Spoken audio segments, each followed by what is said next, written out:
Economist Intelligence Unit baru saja merilis laporan Indeks Demokrasi Indonesia 2020. Dalam laporan ini, Indonesia berada di peringkat ke-64 dari 167 negara di dunia. Dalam laporan tersebut, Indonesia memiliki skor indeks demokrasi sebesar 6,30 atau turun dibandingkan tahun 2019 dengan skor 6,48. Namun dari peringkat, posisi Indonesia tidak mengalami perubahan jika dibandingkan tahun 2019, yaitu di ranking 64. Jika dibandingkan negara-negara di Asia Tenggara, indeks demokrasi Indonesia berada di bawah Malaysia, Timor Leste, dan Filipina. Halo semuanya, Assalamualaikum warahmatullahi wabarakatuh, selamat malam. Nah, apa kabar nih teman-teman? Kami dari kelompok 2 Pendidikan Pancasila di sini akan membawakan podcast dengan tema demokrasi. Nah, pada bingung nggak sih apa itu demokrasi? Apa aja sih yang ada di demokrasi di Indonesia? Nah, mari kita masuk aja ya guys. Sebelum kita mulai, aku bakal perkenalan diri dulu nih. Nama aku Atia Sarjina sebagai moderator dari Fakultas Farmasi, Prodi Farmasi, dilanjutkan dengan teman saya Benedict Lim. Halo, aku Benedict Lim dari Fakultas Matematika dan Ilmu Pengetahuan Alam, Prodi Biologi, sebagai editor. Lalu lanjut ke Nadia Delia. Hai semua, aku Nadia Delia dari Fakultas Fisip, Prodi Ilmu Politik. Di sini aku sebagai narasumber. Lanjut ke Kwisha. Halo, aku Kwisha Rahma Chandra dari Fakultas Ilmu Sosial dan Ilmu Politik, Program Studi Ilmu Komunikasi, dan aku di sini sebagai narasumber. Lanjut ke teman kita Helmus. Halo, perkenalkan saya Wilhelmus Jawa dari Fakultas Hukum sebagai narasumber. Lanjut ke Novanda. Saya Novanda Makrospandria, saya dari program Ilmu Hukum, saya sebagai narasumber. Lanjut ke Andreo. Halo semuanya, perkenalkan nama saya Andreo Mikasiri. Saya dari Fakultas Hukum, Prodi Ilmu Hukum, dan di sini saya sebagai narasumber.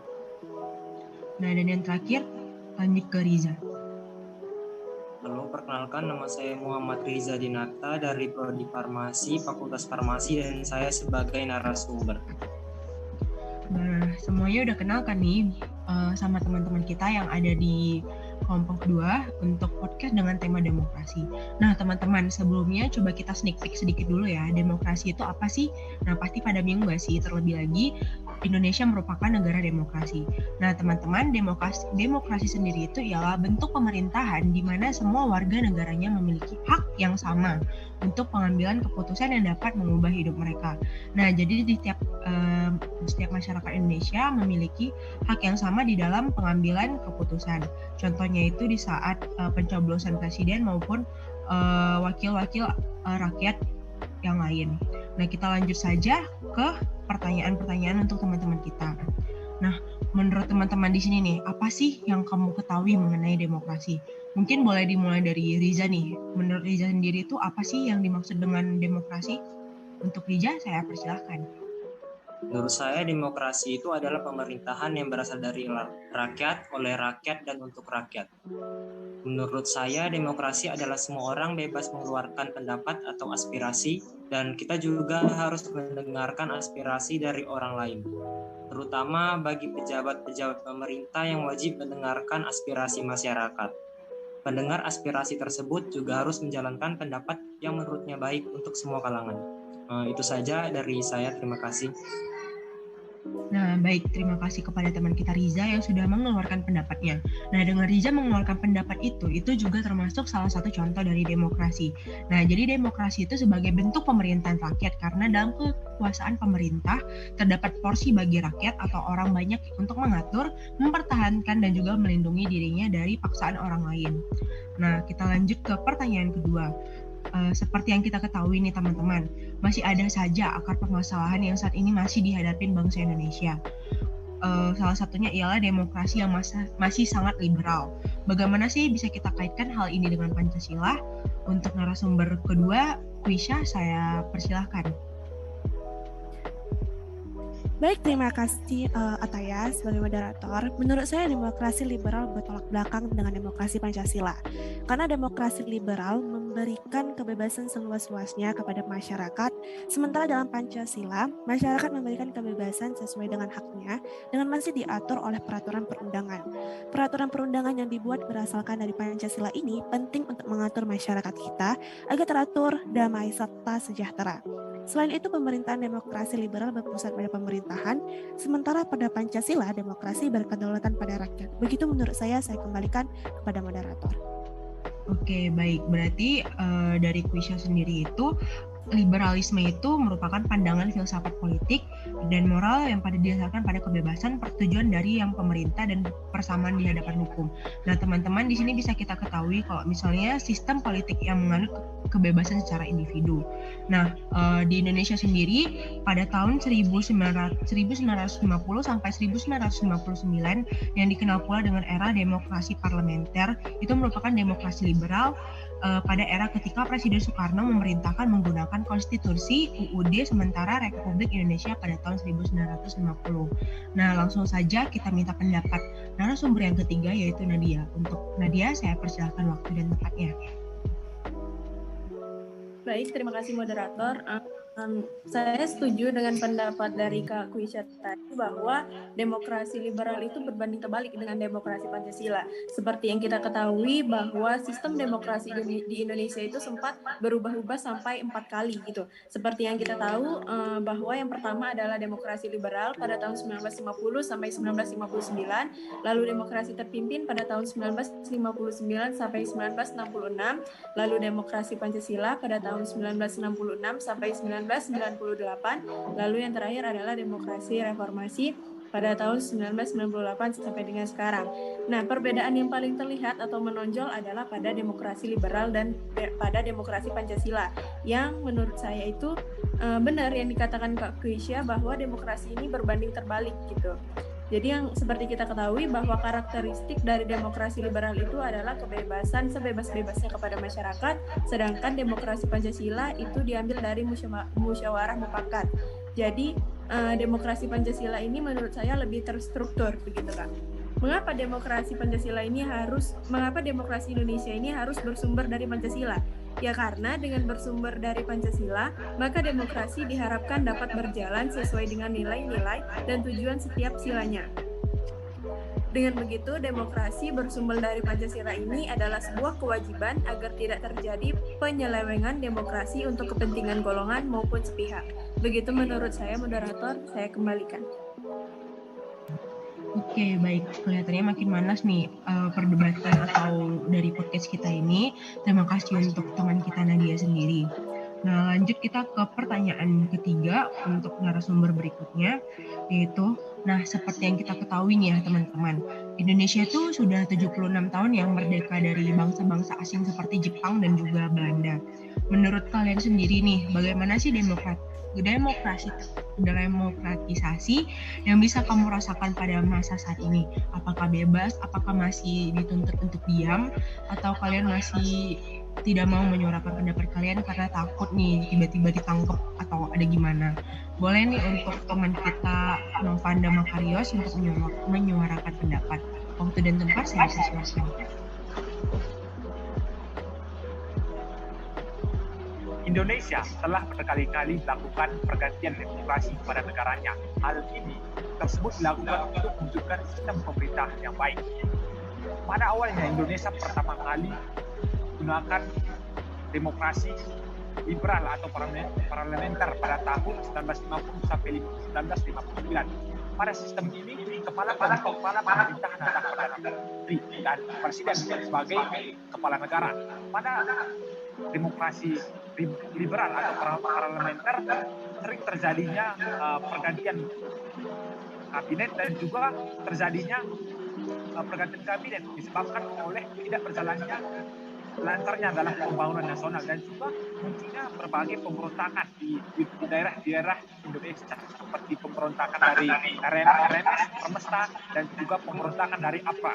Dan selanjutnya adalah demokrasi terpimpin pada tahun 1959 sampai 1965 pada saat ini ada beberapa faktor yang melatar belakangi terjadinya demokrasi terpimpin ini. Yang pertama adalah demokrasi parlementer atau liberal, dimaknai atau buruk dan menghambat pembangunan nasional, dan juga undang-undang baru yang dibentuk dinilai buruk, dan juga banyaknya gerakan separatis dan juga disebabkan oleh persaingan tidak sehat antara golongan partai politik. Dan selanjutnya adalah demokrasi Pancasila, dan juga pada saat ini pada prinsipnya demokrasi ini lebih mengutamakan kekeluargaan dan juga musyawarah, dan juga sistem demokrasi negara yang dilaksanakan sesuai dengan kebutuhan rakyat, dan juga kebebasan individu yang telah dijamin, dan juga ditambah dengan adanya tidak dominasi antara mayoritas dan juga minoritas.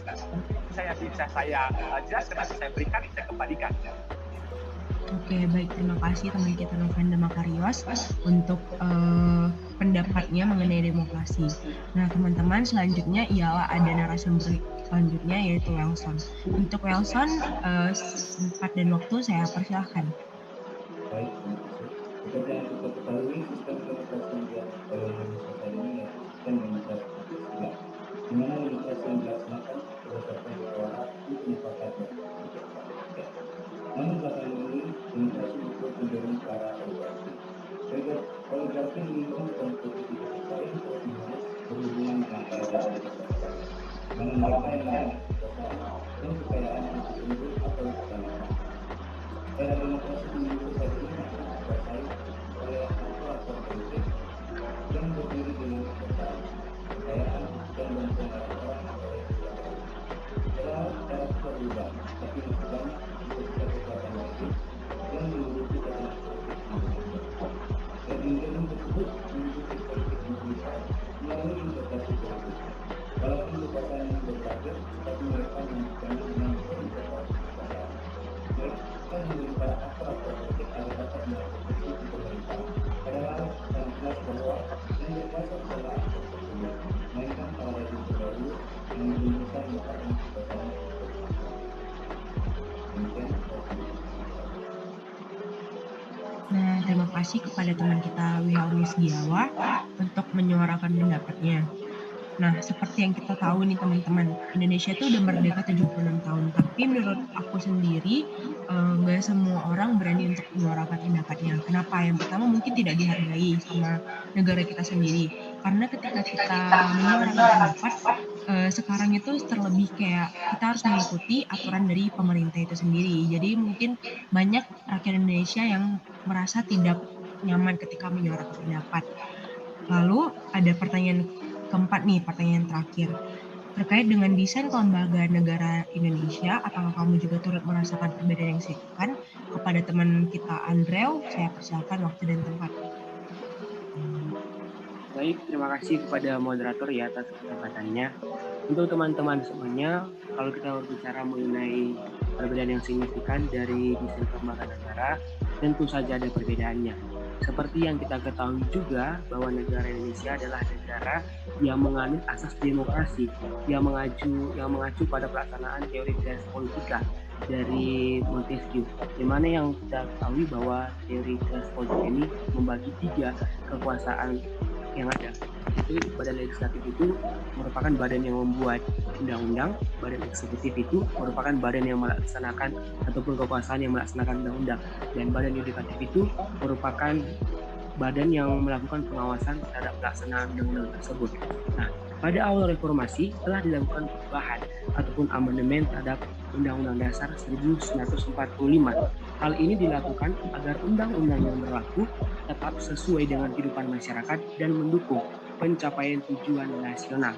Nah, hingga saat ini undang-undang kita sendiri telah mengalami amandemen sebanyak 4 kali. Nah, secara ringkasnya teman-teman semuanya, perbedaan desain kelembagaan negara ini dapat kita lihat ataupun kita merujuk kepada sebelum dan sesudahnya konstitusi negara kita ini diamandemen.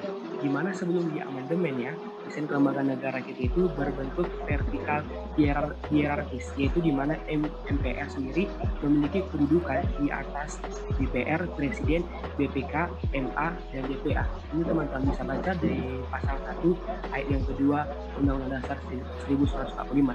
Atau lebih jelas saya akan bacakan, di mana kedaulatan ada di tangan rakyat dan dilakukan sepenuhnya oleh Majelis Permusyawaratan Rakyat. Nah, sesudah diamandemen, desain kelembagaan negara ini berubah. Yang tadinya vertikal hierarkis, sekarang berubah menjadi sejajar, di mana kedudukan MPR itu tidak lagi berada di atas, tapi MPR sekarang sudah sejajar dengan DPK, DPR, DPD, Presiden, MA, MK, dan juga KY.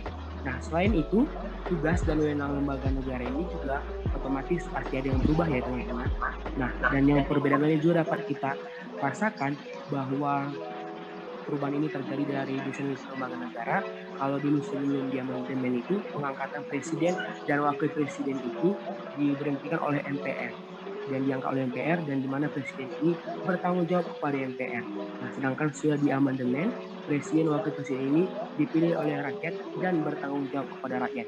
Dari sini kita dapat melaksanakan bahwa proses demokrasi itu sendiri, kita sendiri dapat memilih pemimpin negara ini. Nah, jadi kesimpulannya ya, saya turut merasakan perubahan desain kelembagaan negara tersebut dari proses demokrasi pemilihan kepemimpinan negara kita. Oke, baik, terima kasih teman kita Andre untuk telah menyuarakan pendapatnya. Nah, berarti kesimpulannya nih teman-teman, demokrasi yang mengutamakan musyawarah mufakat tanpa oposisi dalam doktrin disebut pula sebagai demokrasi terpimpin, merupakan demokrasi yang berada di bawah komando pemimpin terbesar revolusi, kemudian dalam doktrin realita yang berada di bawah pimpinan arah rencana pembangunan daripada suara terbanyak. Lalu, konsep demokrasi telah dijadikan dasar dalam penyelenggaraan pemerintahan, kemajemukan politik, dan munculnya pusat-pusat kekuasaan baru di luar negara berimbas bagi Indonesia. Telah menjadi ciri kepolitikan Indonesia mufakkir. Bila di masa lalu, sentralisasi kekuasaan sangat dominan dalam setiap pengambilan keputusan, sekarang tidak lagi. Mungkin dari saya itu saja untuk kesimpulannya. Jika ada salah kata, saya mohon maaf sebanyak-banyaknya. Saya sebagai moderator pamit undur diri. Sampai bertemu lagi pada podcast selanjutnya. Dadah, selamat tinggal, bye.